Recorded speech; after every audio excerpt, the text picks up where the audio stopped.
Sitting on the park bench, eyeing little girls with bad intent. Hey, Aquila, drying in the cold sun, watching as the pretty Peggy. Attack of the Killer Tomatoes was a 1978 comedy film, spoofing B-movie horrors with the plot that giant tomatoes are wreaking havoc on the human race. It would go on to spawn 3 sequels and a short-lived animated TV series years later. The NES game is based on the cartoon, which is a departure from the movie in terms of characters and story, at least from what I've read, as I haven't seen the movie and I only recall vague memories of the commercials of the animated series. The city of Zanzucchini is being attacked by tomatoes, and the whole thing is orchestrated by the evil Dr. Putrid T. Gangrene. And no, I'm not making this up, that's his name. So you take control of the only person in the whole city that has the balls to stand up to the killer fruits, this punk kid Chad Finletter. And what's his means of attack? Jumping on the tomatoes and squashing them. How hard is it to stomp on tomatoes? I mean, I know that they're killer tomatoes, but they're still made out of tomatoes, which breaks rather easily. If the rest of the town wasn't so scared shitless, they could take 4 or 5 tomatoes each and be done with the whole thing. But come to find out, stomping the tomatoes isn't quite so easy. The hit detection fucking blows. You have to land your jumps perfectly dead center on the tomatoes. If you come in on an angle, you're going to take a hit, which means you have to play with the D-pad a lot to ensure that you don't land a hair off the center. This makes it especially difficult to kill the smaller tomatoes, because they're a smaller target, they're faster, and they'll sometimes attack in packs. Fuck off already, you goddamn tomatoes. To make matters worse, the controls suck, especially the jumping, which is pretty important because that's how you kill the tomatoes. And by the way, this is the only way to defend yourself. You get no weapons or special abilities, it's a bland side-scroller of nothing but run, jump, and squash tomatoes. There are only 4 levels throughout the whole game and they're usually pretty short too, so at least you won't have to suffer for too long. Although there's a 5th quote-unquote bonus level that you're rewarded with if you sit through the credits without skipping over them. Just what you need, another level. You'll have a health meter with a maximum of 6 hit points, but you only start out with 3. There are 2 different items you can collect to help you out. The lunch bags will provide you with energy, sometimes adding 2 hit points to your health bar and sometimes it fills you up completely. And the other item is this useless trash bag of shit. All it does is increase your point total. When you die, you get no death sequence. Everything just freezes and you start back over. Where's the effort? The bosses and sub-bosses are usually just larger tomatoes with names. Zoltan, Beefsteak, Mamato, Fang, Ketchup, and Tamacho.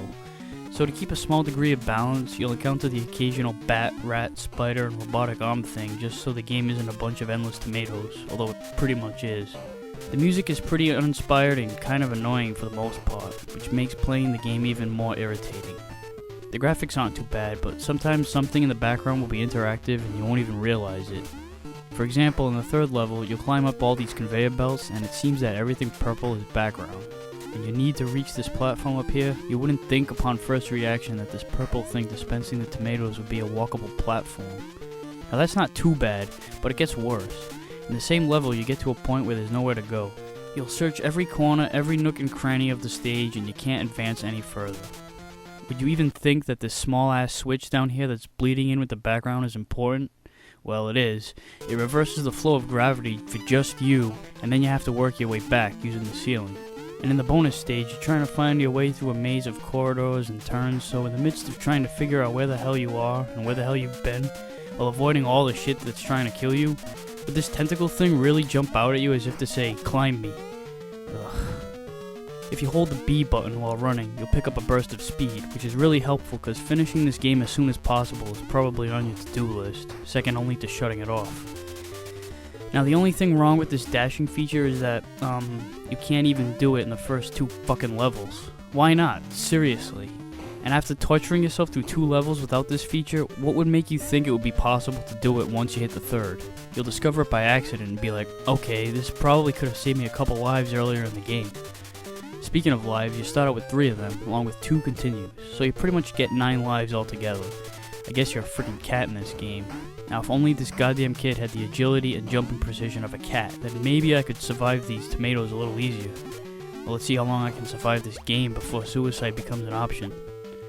The game starts off with a cutscene explaining how Dr. Gangrene has created this Doomsday Tomato, which is supposed to be the badass weapon of mass destruction to take over the whole wide town. Yeah, he's only targeting the city of San Zucchini, and he's gonna do it with a weapon made out of tomato. How indestructible. Now, I don't know who this prick is that Gangrene is talking to. You never see him throughout the whole game. He looks kinda like Simon from Captain N, but he's probably just a character from the animated series. I'm not too familiar with it, so maybe someone can help me out here. So level 1 takes place out on the city street, and the effort of level design in this stage is staggering.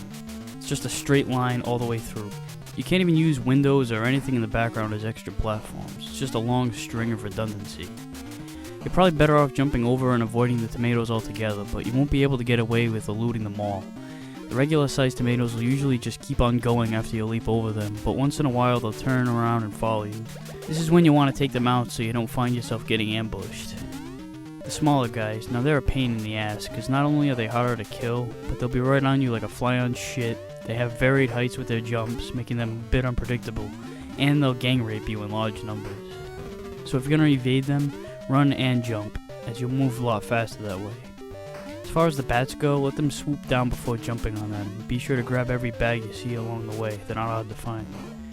You'll run into Tamacho, but you really don't think that it's a boss battle. The music doesn't change, the other enemies are still there, and there's no health bar for the boss. Just seems like another tomato, only a bit larger in size, and he doesn't even hop like the others do. But if you try to keep going, you can't, and you realize, I gotta kill this bastard. Get relatively close to him and wait for him to stop before jumping on him. He's really not that hard, you really just have to watch out for the other enemies that try to intervene. If you position yourself right, you might be able to get several shots in a row on the rebound. After dealing enough blows, he'll run away like a pussy, and then you can advance to the sewer level. There are a lot of hazards in this stage, like floors that are slippery from sewage and droplets of raw shit that leak out from broken pipes. So at the beginning, you'll see a lunch bag trapped behind a flow of sewage. If you try to slide across, you'll die, so turn the handle attached to the pipe up here and grab it. But you gotta do this quickly, because after a short period of time, the flow will just come back, and if you get caught behind it, you're fucked. So grab it fast and jump back to safety. There are a lot of doors and turns and optional routes where you can grab health bags. There's a fork in the road right here. Go up these platforms and... oh god, this is gonna suck. Just jump and slide across this platform. You'll naturally stop right at the edge, so don't try to maneuver yourself. Waiting for you at the end of this portion is a lunch bag that replenishes your health completely. Of course, taking this trip is optional. It's unnecessary if you have a lot of health. So back to the fork in the road. Take the turn and you'll run into Ketchup. Stay close to him, let him spit over you, and then jump over him and move on. You'll run into another fork in the road. Go right and it won't be long before you get a small health increase. Now go back to the fork and take this turn on the left side. Wait, what the fuck? How did I die? All the other turns I took automatically by pressing left or right, but here in this particular spot, they want you to press down. They could have at least stopped you at the edge and prevented you from accidentally falling into the sewage, but no, the lack of consistency in the controls cost you a life. What a load of bullshit. So you take this turn by pressing down, and after a little while you'll find this dude in a purple trench coat and a hat that runs away. Wonder what the hell that was all about. Going through the first door will lead you to a full health increase while battling some creepy crawly red globs. Then go through the second door. This area is filled with slippery platforms covered in fecal matter. You really have to slide your way through. Just try to time your movements so that you don't get hit by the droplets ahead. And don't slide across this bottom platform as you approach the door. Take the top route. You go through the door, slide across the floor, and pick up a bunch of rocks which let you actually use a weapon for the first and only time in the whole freaking game. That flasher in the purple coat from earlier is operating a pipe organ that fires tomatoes at you. And you have to line up with the pipes and destroy each of them with your rocks. Now this wouldn't be so bad if your attacks were consistent. Why in the blue hell do the rocks sometimes drift over to the right and then sometimes they head straight? It's not random either, each spot will have a different specific target for your rock. So I'm saying, why the fuck couldn't you just throw straight every time? It makes it awkward and confusing to plan your attacks when you don't know where the hell they're gonna go.